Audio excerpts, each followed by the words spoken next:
Magati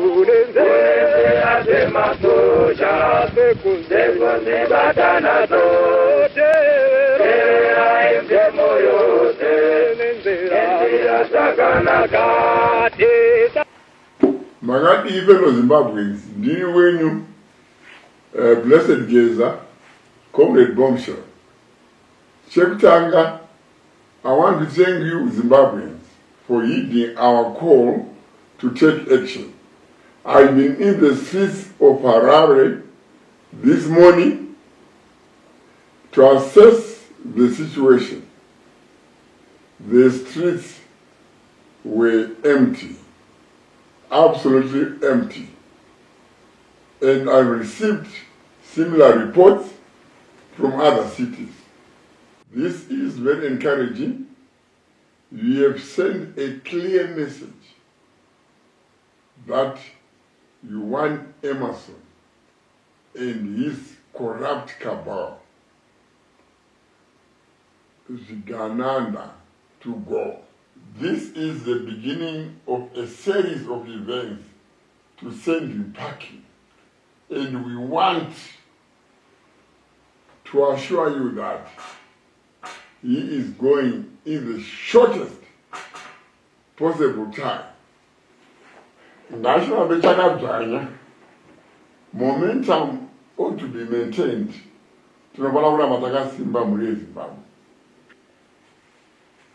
We have observed police barbaric actions against innocent and peaceful protesters.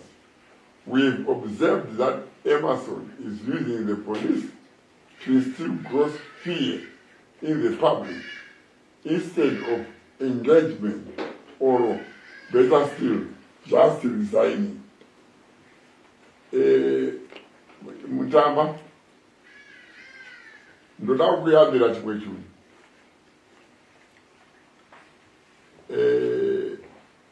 Vana veZimbabwe vane right to demonstrate. That is their democratic right. Zviri muconstitution yedu yenyika. Tinoona nyika zvakasiyana siyana, including South Africa. Vanaita ma-demonstration. As long as ma-demonstrations are peaceful. Vana vari kuita ma-demonstrations are peaceful. Muri kuvadzvanyirira. Unoda kuti vachiita zvinhu zvei zvamaita Mzana Smith. Saka iwewe constitution yakabvumirwa navanhu more than 99% yemhuri yeZimbabwe. Ndo constitution yavada kuita through the window iwewe Mutamba Sani. Look, Mutamba, I'm giving the last warning. Emerson Madez ake ari muofficer number. And iwewe chakupfekedzwa saga kana ukapusa. Siyana nemunhu wako Mutamba. I've called for the 31st March protest, and people took heed by closing their shops to allow for the protest, but the police decided to block the people. This shows Mnangagwa's fear and desperation to cling on to power. Let me remind the police their duty is to maintain law and order, not to foment chaos. They are supposed to protect citizens as they exercise their constitutional rights, not to tear gas, them, to deny them their rights. The police are supposed to protect the people, not criminals. We include Mnangagwa himself. To members of the police force, I would like to open your eyes. You can't be bribed with $50 to deny your fellow citizens their constitutional right to protest. Yet, the exit of Mnangagwa will benefit you. Currently, you are getting slave wages. You need to send your children to school, to get good health care, to travel on good roads, to eat decent food, among others. But this government you are protecting is denying you this. Open your eyes. Emerson and his Gananda, led by Dagurei, you have to go. And you, the police, together with soldiers and the CIO, you have a duty to protect the public from Emerson, the Tagurei Cavalry and the mercenaries they've hired to terrorize you. Tagurei, na Emerson wako umbava wenyi nokuderera muri Zimbabwe wanyanya kuenderera mberi ropa rakadeuka richideukira ivhu right.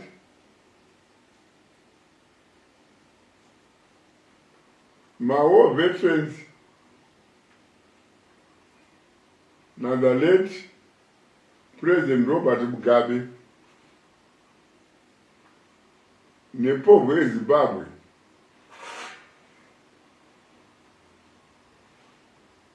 vakaita chirongwa inonzi land reform kudzosera vhu ranga ratorwa riri mumaoko mevashoma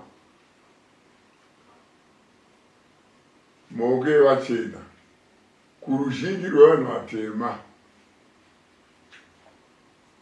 Iwe naEmerson munoda kuita reverse chirongwa cheland reform program muchida kubira vanhu land and munoda kuba land yese eZimbabwe, right? Muchishandisa mabhengi enyu and mabhengi enyu kuti amakaba. Wakamboona chirongwa chinonzi kana chiri genuine chinonzi chinongo fainozana mabhengi maviri chete. Because zvazvinotaura ndezvekuti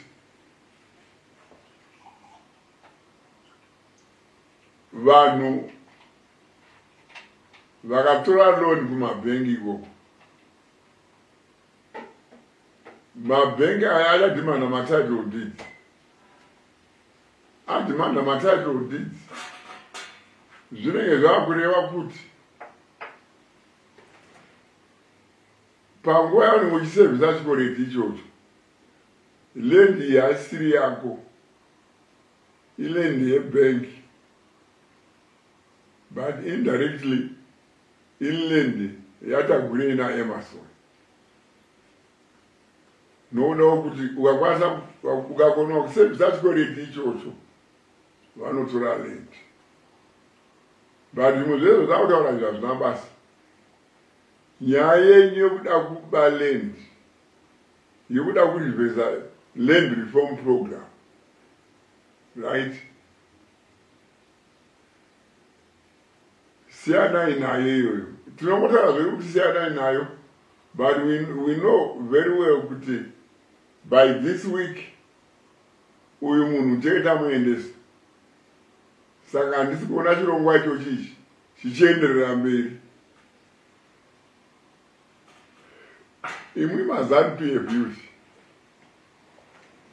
siyanai neunhu hwenyu. Yeah. Wamuri kupurigwa nana Mutamba, nana Paradza, nana Machakairi,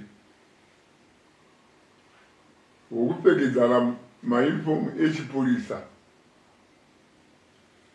muchiharasa vana baba nana mai venyu vari kutsvaga raramo. Izvi zvatiri kuita izvi hatisi kuzviitira isusu. Ndinogara ndichikutaurirai kuti isusu we are in the afternoon of our lives, but zvinotirwadza semacomrades kuti tikusiyirei nyika inenge yangova gwenga yaparadzwa na Emerson nekabharo yake. Saka maefforts ese atiri kuitira imwi ndimi chine raramo yekuenda mberi, ndimi musina mabasa, ndimi makuwanikwa muchiita zvemadrugs nezvimwe zvakadaro. Tiri kuitira imwi vana veZimbabwe. Saka toda kuti mayouth musare nehunhu ihwo.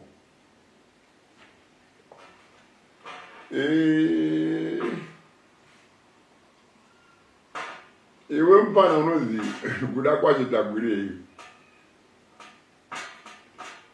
Mupana usati abanisi. Waita mwana mudiki sereki. Right? Nhoroondo yako yeutsotsi nemakaro tinoiziva.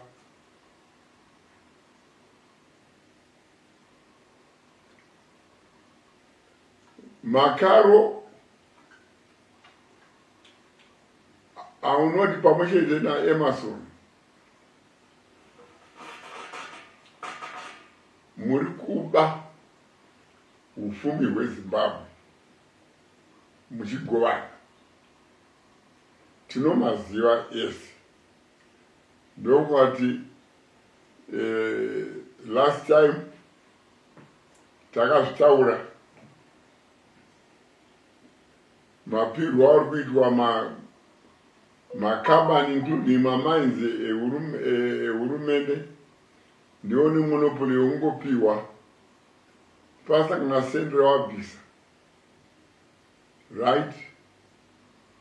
Mabanks, wakapiwa. Right? Pachena pasina zvawabvisa.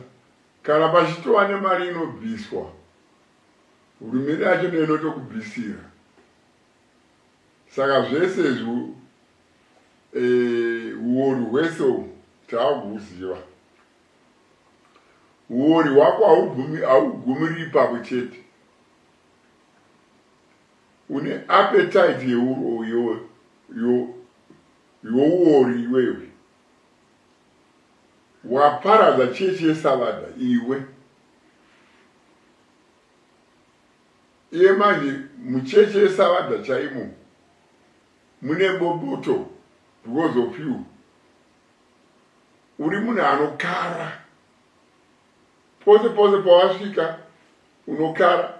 Kana vanhu vachitanga kukuona vanongafunga kuti taona munhu waJesu chai.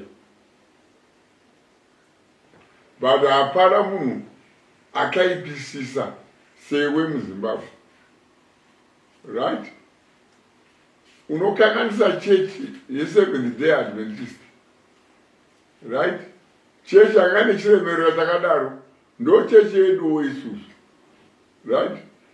But uri kushandisa mari iyoyo uori iyoyo uchitenga vanhu uchikoza confusion muchechi imo. Right? And kwava kuenda kunyaya dzepolitics. Politics dzeropa. Usati dherera wazviwa. Ndati usati dherera mufana iwe. Usati dherera mufana iwe. Thousands and thousands of people who perished. Vachifira nyika ino havana vanofira iwewe. Kuti uite madiro ako muZimbabwe. Uchifurira neEmerson wako. Uchifurira neUsiria wako. Right? Kuti uite president iwewe nyika inewe pawakati mhai pababa iwewe. Ukwane mufana iwazviwa. Ukwane. Kana kuti ina unobikirwa doro kumusha kwenyu. Unonyadzisa man. Haunyari. Ungoti vanhu vese ava vanhu vese. Right? Vosafira iwe. Mabusiness une advantage yokuba church uri kuparadza.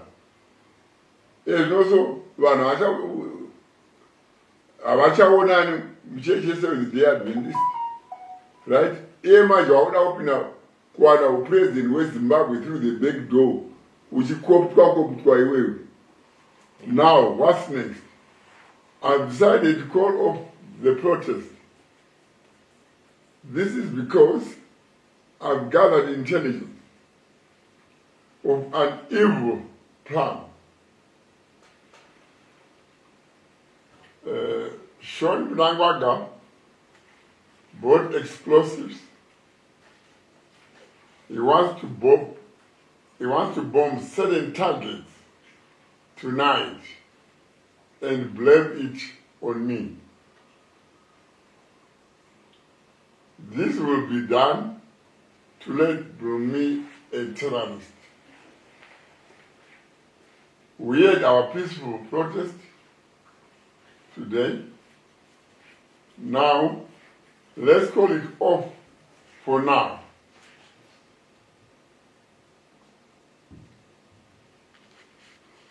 A statement has already been made. I'll come back to you on Wednesday with a very, very crucial announcement.